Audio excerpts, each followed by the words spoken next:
Hello everyone, today we were going to discuss about switch statement. जब हमारे पास में एक से ज़्यादा अल्टरनेटिव्स अवेलेबल होते हैं तब हम इफ स्टेटमेंट का यूज़ करके प्रोग्राम को राइट करते हैं, बट प्रोग्राम की कॉम्प्लेक्सिटी तब बढ़ जाती है जब क्या हो नंबर ऑफ अल्टरनेटिव्स इंक्रीज हो जाते हैं। जब नंबर ऑफ अल्टरनेटिव्स इंक्रीज हो जाएंगे तब प्रोग्राम को रीड एंड उसे फॉलो करना क्या हो जाएगा, डिफ़िकल्ट हो जाएगा। एज अ प्रोग्रामर को भी उस प्रोग्राम को राइट करना क्या हो जाएगा, बहुत कंफ्यूजिंग हो जाएगा जब उसके पास में क्या हो, नंबर ऑफ अल्टरनेटिव्स अवेलेबल हो। बट फॉर्चुनेटली हमारे पास में क्या है, मल्टी वे डिसीजन स्टेटमेंट अवेलेबल है जिसे हम कहते हैं स्विच स्टेटमेंट। स्विच स्टेटमेंट का यूज़ करके क्या लिखा जाता है, प्रोग्राम राइट किए जाते हैं जहाँ पर आपके पास में क्या हो, नंबर ऑफ अल्टरनेटिव्स अवेलेबल हो। यहाँ पर बेनिफिट ये होता है कि आपको जो कंडीशन होती है वो क्या होती है, स्विच के साथ में राइट की जाती है और कंडीशन क्या होती है, सिर्फ एक ही बार चेक होती है। जिस तरह से हमने लैडर एल्सिफ का यूज़ किया था उसी तरह से स्विच केस का यूज़ किया जाता है। दोनों ही जगह पर क्या होते हैं, हमारे पास में मल्टीपल चॉइसेस अवेलेबल होती है जिनका यूज़ कर हम क्या करते हैं, प्रोग्राम को लिखते हैं। बट बेनिफिट ये होता है कि वहाँ पर क्या हो रहा है, हमारे पास में हर एक बार क्या हो रही है, एल्सिफ के साथ में कंडीशन चेक हो रही है। बट स्विच केस में क्या होता है, केस का यूज़ किया जाता है। यहाँ पर एक बार क्या होता है, एक्सप्रेशन इवैल्यूएट होता है, उसके बाद हर बार क्या होता है, केस से मैच किया जाता है। हर बार हमें कंडीशन क्या नहीं करनी पड़ रही है, कंडीशन को हमें चेक नहीं करना पड़ रहा है, इस वजह से हमारा टाइम क्या होता है, बच जाता है। यहाँ पर स्विच केस के हमने सिंटैक्स लिखा है, उसका प्रोग्राम लिखा है, उसके फ्लो चार्ट को ड्रॉ किया है जो ये बता रहा है कि स्विच केस किस तरह से एक प्रोग्राम में फ्लो करता है। हम पहले उसकी सिंटैक्स को समझते हैं कि स्विच केस के लिए हमें किन कीवर्ड्स का और किस तरह से हम उसके अंदर एक्सप्रेशन को यूज़ में लाते हैं। स्विच केस के लिए हम स्विच कीवर्ड का यूज़ करते हैं जो डिनोट करता है कि आपने किस स्टेटमेंट का यूज़ कर आप प्रोग्राम राइट कर रहे हैं। यहाँ हमने सबसे पहले दिया है स्विच, देन स्विच की क्या होती है, बॉडी ओपन होती है, कर्ली ब्रैकेट से हमने उसे ओपन किया, इन कर्ली ब्रैकेट से उसे हम क्लोज कर रहे हैं। इसके अंदर जितने भी केस होते हैं वो राइट किए जाते हैं। आप जितने नंबर ऑफ केसेस अप्लाई करना चाहते हैं अपने प्रोग्राम में उतने आप अप्लाई कर सकते हैं। स्विच के साथ में क्या होता है, एक्सप्रेशन दिया जाता है। ये जो एक्सप्रेशन होता है ये एक इंटीजर या फिर एक कैरेक्टर वैल्यू होती है। देन स्विच की बॉडी ओपन होती है, वहाँ पर क्या होते हैं, नंबर ऑफ केसेस होते हैं। उन केस के साथ में क्या होती है, एक कांस्टेंट वैल्यू होती है। कांस्टेंट वैल्यू से क्या किया जाता है, एक्सप्रेशन को मैच किया जाता है। ये एक कांस्टेंट वैल्यू है जिसे आप चेंज नहीं कर सकते हो। देन केस के बाद क्या लगाते हैं, हम कॉलन का यूज़ करते हैं। फिर केस की क्या होती है, बॉडी ओपन होती है। हर एक केस का अपना क्या होगा, ब्लॉक होगा। इसे आप कर्ली ब्रैकेट से डिनोट कर सकते हैं या फिर हम ये कहें कि केस की क्या होती है, हर एक केस की अपनी बॉडी होती है और अगर उनकी बॉडी है तो उसे कर्ली ब्रैकेट से क्या किया जाता है, ओपन एंड कर्ली ब्रैकेट से क्लोज किया जाता है। अगर आपके पास में सिंगल स्टेटमेंट है तब आपको कर्ली ब्रैकेट ओपन करने की ज़रूरत नहीं होती है। अगर आपके पास में केस के अंदर नंबर ऑफ क्या है, स्टेटमेंट अवेलेबल है, तब आपको क्या करना पड़ेगा, कर्ली ब्रैकेट को ओपन एंड क्लोज करना पड़ेगा और उसी के अंदर हम क्या लिखेंगे, स्टेटमेंट्स को राइट करेंगे। यहाँ पर केस दिया है, वैल्यू दे दी। ये जो वैल्यू 1 है ये क्या कहलाएगी, लेबल कहलाती है। केस के साथ हम किसका यूज़ करते हैं, लेबल का यूज़ करते हैं जो कि क्या होता है, ये कांस्टेंट वैल्यू होती है या कांस्टेंट एक्सप्रेशन होता है। देन ब्लॉक जो भी इसके अंदर आपने स्टेटमेंट दिया है वो यहाँ राइट हो जाएगा। देन आप क्या देंगे, ब्रेक। हर एक केस को आपको क्या करने की ज़रूरत है, ब्रेक करने की ज़रूरत है, ताकि जैसे ही आपका कोई ब्लॉक एग्जीक्यूट होता है तो आपका कंट्रोल वहाँ से क्या हो जाए, बाहर निकल जाए। अदरवाइज़ क्या होगा, अगर आपकी कंडीशन यहीं पर क्या हो जाती है, ट्रू हो जाती है, फर्स्ट केस ही आपका क्या हो जाता है, इवैल्यूएट होता है, तब अगर आपने यहाँ पर ब्रेक स्टेटमेंट नहीं लगाया है तो कंट्रोल कहाँ जाएगा, केस 2 पर जाएगा, केस 3 पर जाएगा। जितने भी आपने केसेस दिए हर एक केस पर क्या होगा, आपका कंट्रोल जाएगा। इससे क्या होगा, आपका टाइम वेस्ट होगा। जहाँ हमारी कंडीशन क्या हो जाए, मैच हो जाए, वहीं से हम क्या चाहते हैं कि कंट्रोल हमारा बाहर निकल जाए स्विच केस से। इसके लिए हम हर एक केस के साथ में ब्रेक स्टेटमेंट का यूज़ करते हैं जो हमारे कंट्रोल को क्या कर देता है, रिटर्न कर देता है, यहाँ से इस ब्लॉक से बाहर निकालने का काम करता है। देन हमने केस दिया, अगेन हमने क्या दिया, वैल्यू टू दी, ब्लॉक दिया, ब्रेक दिया। यहाँ पर हमने टू केस का यूज़ किया है। उसके बाद जितने केस आप अप्लाई करना चाहें उतने केस आप अप्लाई कर सकते हैं अपने प्रोग्राम के अंदर। देन हमने एक डिफ़ॉल्ट स्टेटमेंट दिया है, जैसे हम इफ एल्स के अंदर एल्स पार्ट में क्या देते हैं, डिफ़ॉल्ट स्टेटमेंट। बाय डिफ़ॉल्ट हमें जो भी स्टेटमेंट प्रिंट करना होता है हम उसे वहाँ पर राइट कर देते हैं। सिमिलरली यहाँ पर भी हम क्या कर रहे हैं, एक डिफ़ॉल्ट स्टेटमेंट का यूज़ कर रहे हैं। स्विच के साथ हमेशा एक डिफ़ॉल्ट स्टेटमेंट यूज़ में आएगा। उसके लिए आप किस कीवर्ड का यूज़ करोगे, डिफ़ॉल्ट कीवर्ड का, जहाँ हम क्या देंगे, एक डिफ़ॉल्ट ब्लॉक देंगे, जहाँ आप जो भी बाय डिफ़ॉल्ट स्टेटमेंट क्या करना चाहते हैं, एग्जीक्यूट करवाना चाहते हैं, उसे आप यहाँ राइट कर दें। देन क्या देंगे, हम एक ब्रेक स्टेटमेंट का यूज़ करेंगे। इस तरह से क्या लिखा जाता है, स्विच स्टेटमेंट राइट किया जाता है।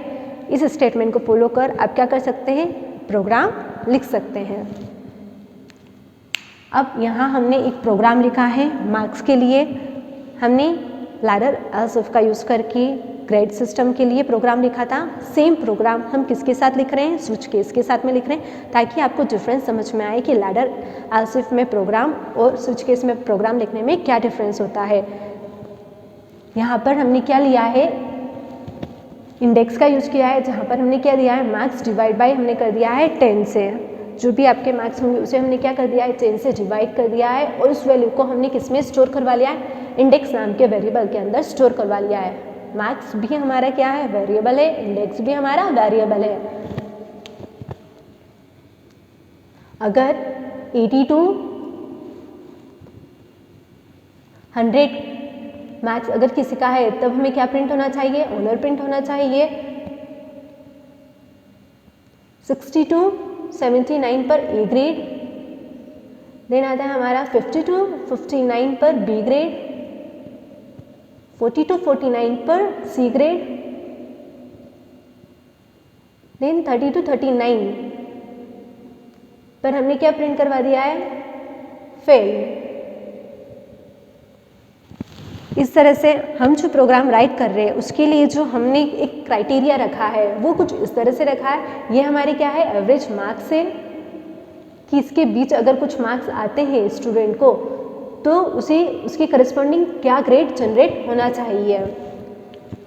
यहाँ पर हमने दिया स्विच के साथ में हमने क्या करा, वेरिएबल को पास कर दिया इंडेक्स, जो कि क्या है हमारा एक एक्सप्रेशन कहलाएगा।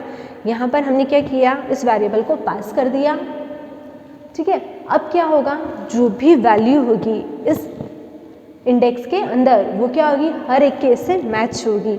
जहाँ पर उसकी वैल्यू क्या हो जाएगी, मैच हो जाएगी, वहीं से वो ब्लॉक क्या हो जाएगा, एग्जीक्यूट हो जाएगा। देन हमारा कंट्रोल क्या हो जाएगा, उस ब्लॉक से बाहर हो जाएगा। यहाँ पर अगर इंडेक्स के अंदर पास किया हमने सपोज 89 तो 89 यहाँ पर हम लोग क्या कर रहे हैं, इंडेक्स के अंदर मार्क्स जो भी हम पास कर रहे हैं उसे क्या कर रहे हैं, हम 10 से डिवाइड कर रहे हैं, और उस वैल्यू को हम किसके अंदर स्टोर करवा रहे हैं, इंडेक्स में, और उस वैल्यू को हम मैच करवाएंगे सारे केसेस से। हम एक ऐसी वैल्यू लेते हैं जो क्या हो, कैसे मैच हो। तो सपोज हमने दे दिया 70 दे दिया, अब 70 डिवाइड बाई क्या होगा, 10 होगा, या फिर हमने जो 89 लिया था वो डिवाइड बाई क्या होगा, 10 होगा। फिलहाल हम लोग लेते हैं 70, मार्क्स इजिकल्स टू कितना हो गया हमारा 70। अब ये 70 क्या होगा, डिवाइड हो जाएगा कितने से, 10 से, तो क्या वैल्यू आई हमारे पास में 7। ये किसके अंदर चली जाएगी, इंडेक्स नाम के वेरिएबल में चली जाएगी। अब हमारे पास में इंडेक्स के अंदर क्या वैल्यू स्टोर है, 7। ये जो 7 है, फिर हमारा क्या हुआ, कंट्रोल हमारा आया स्विच पर, स्विच के साथ में क्या था, इंडेक्स हमने दिया था एक्सप्रेशन, इसके अंदर क्या वैल्यू है 7। अब ये जो 7 है वो हर एक केस के साथ क्या होगा, जो हमने लेबल दिया है उस लेबल से वो वैल्यू मैच होगी। आपको दिख रहा है यहाँ पर हमने क्या लेबल यूज़ किया है, 10, 9, 8, 7, 6, 5, 4। अब जो हमने वैल्यू दी है वो इन केस से क्या होगी, मैच होगी। यहाँ पर हमने कुछ एम्प्टी केस का भी यूज़ किया है, ऐसे केस यूज़ किए जिनकी कोई ब्लॉक नहीं है। यहाँ पर आप देख रहे हैं, यहाँ पर हमने 2 एम्प्टी ब्लॉक क्या किए हैं, 2 एम्प्टी केसेस यूज़ किए हैं, केस 10, केस 9। यहाँ पर क्या हो रहा है, इन तीनों केस की जो ब्लॉक है वो हमने कॉमन रखा है, ऐसा हम लोग कर सकते हैं ना, ठीक है। अब यहाँ पर हमने क्या दिया है, 7 दिया है, तो अब केस के साथ मैच होगा। यहाँ पर केस है 10, क्या 7 यहाँ पर मैच हो रहा है, नहीं हो रहा है, 9 है, 8 है, इन तीनों से क्या नहीं हो रहा है, हमारी ये जो वैल्यू है ये मैच नहीं हो रही है, तो ये वाला जो ब्लॉक होगा, ये वाला ब्लॉक एग्जीक्यूट नहीं होगा, हमारा कंट्रोल यहीं से क्या हो जाएगा, रिटर्न हो जाएगा कहाँ पर, नेक्स्ट केस पर। नेक्स्ट केस में हमने क्या दिया है, यहाँ पर भी हमने 2 केस का यूज़ किया है जिनका हमने कॉमन ब्लॉक रखा है, केस 7 एंड केस 6। यहाँ पर हमने ऑनर को क्या करवाया था, हमने ग्रेड में क्या प्रिंट करवाना था, हमें ऑनर।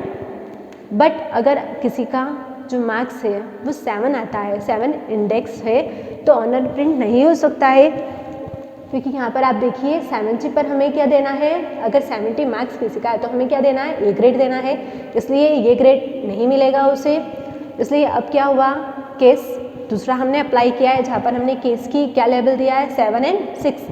क्या यहाँ पर हमारे इंडेक्स की वैल्यू मैच हो रही है, तो हाँ यहाँ पर हमारे इंडेक्स की वैल्यू क्या हो रही है, मैच हो रही है।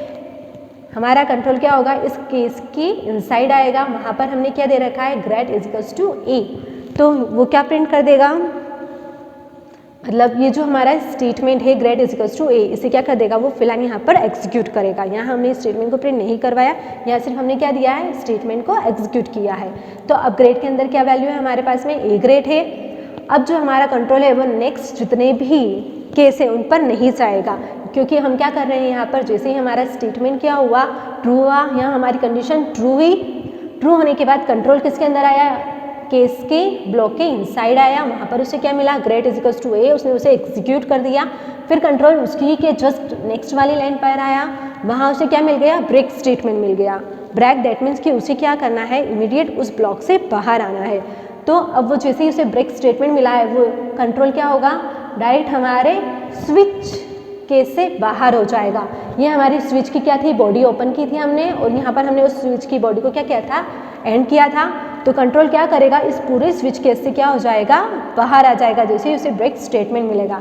अब वो जैसे ही बाहर आएगा उसे क्या मिलेगा, यहाँ पर हम क्या कर रहे हैं, ग्रेड को प्रिंट करवा रहे हैं। किस ग्रेड को प्रिंट करवा रहे हैं, जो कंडीशन हमारी क्या हुई थी, मैच हुई थी, ए। तो अब यहाँ पर ये क्या कर देगा, ए को प्रिंट कर देगा हमारी कंसोल के ऊपर। तो जो यूज़र होगा उसे क्या आउटपुट मिल जाएगा, ए ग्रेड, क्योंकि उसने वैल्यू क्या दी थी, 70। अब इसके बाद भी अगर कोई स्टेटमेंट होंगे तो कंट्रोल क्या करता जाएगा, उन्हें एग्जीक्यूट करता जाएगा, देन हमारा प्रोग्राम क्या हो जाएगा, टर्मिनेट हो जाएगा। इस तरह से हमारा स्विच केस स्टेटमेंट क्या होता है, फ्लो करता है।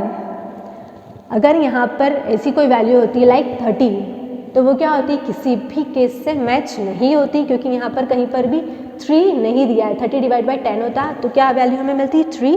3 किसी से भी मैच नहीं होती। इन दैट केस क्या सा स्टेटमेंट हमारा एग्जीक्यूट होता, डिफ़ॉल्ट वाला स्टेटमेंट एग्जीक्यूट होता। डिफ़ॉल्ट में हमने क्या दे रखा है, फेल, तो यहाँ पर क्या हो जाता, फेल वाला स्टेटमेंट एग्जीक्यूट हो जाता, ब्रेक मिलता, देन अगेन वो क्या होता, स्टेटमेंट से बाहर आता। अगर हम सी में प्रोग्रामिंग करते हैं तो हम लोग यहाँ क्या देते हैं, प्रिंटफ एंड ग्रेड को हम क्या करवा देते हैं, प्रिंट करवा देते हैं। तो ये क्या करता है, प्रिंटफ हमारे इस स्टेटमेंट को प्रिंट कर देता। और यही कोडिंग अगर हम जावा में करते हैं तो यहाँ पर हम क्या देते हैं, system out dot println, statement को प्रिंट करवाने के लिए। अगर हमें ग्रेड के अंदर जो वैल्यू है उसे प्रिंट करवाना है, उसके लिए हमें स्टेटमेंट दे दिया system out dot println. ये भी क्या करेगा, हमारे जो ग्रेड नाम का वेरिएबल है उसके अंदर जो वैल्यू होगी उसे क्या कर देगा, स्क्रीन पर प्रिंट कर देगा। इसके अंदर क्या वैल्यू है, ए, तो इसे क्या करेगा, ये स्क्रीन पर प्रिंट कर देगा ए। इस तरह से स्विच के स्टेटमेंट क्या होता है, एग्जीक्यूट होता है। इसमें क्या होता है, हर जगह आपने देखा कंडीशन कहीं पर भी मैच नहीं हुई, सिर्फ कंडीशन कहीं पर भी क्या नहीं हुई है, चेक नहीं हुई है। सिर्फ कंडीशन क्या हो रही है, जो आपने एक इंटीजर वैल्यू दी है वो इंटीजर वैल्यू क्या हो रही है, मैच हो रही है। हर बार आपको कहीं पर कंपेयर नहीं करवाना पड़ रहा है, जिस वजह से क्या हो रहा है, जो हमारा कंपाइलर होता है उसका टाइम बचता है और वो क्या देता है, हमें फास्ट आउटपुट जनरेट करता है। ये हमारे स्विच केस का क्या है, एक फ्लो चार्ट है। फ्लो चार्ट के थ्रू आपको किसी भी प्रोग्राम को समझना या उसे अंडरस्टैंड करना इजी हो जाता है। ये एक सिंपलेस्ट तरीका होता है प्रोग्राम को समझने का। ये हमारा एंट्री पॉइंट है जहाँ से हम क्या करते हैं, प्रोग्राम एग्जीक्यूशन स्टार्ट करते हैं। देन हमें मिलता है स्विच एक्सप्रेशन। जो भी एक्सप्रेशन आपको मिला है उसके करस्पॉन्ड में क्या होती है, जो भी आपने केस अप्लाई किए हैं वो केस से क्या होती है, वैल्यू मैच होती है। जैसे ही हम स्विच एक्सप्रेशन पर आए, सबसे पहले जो केस दिया होगा उस केस पर क्या होगा, कंट्रोल जाएगा। कंडीशन ट्रू होती है,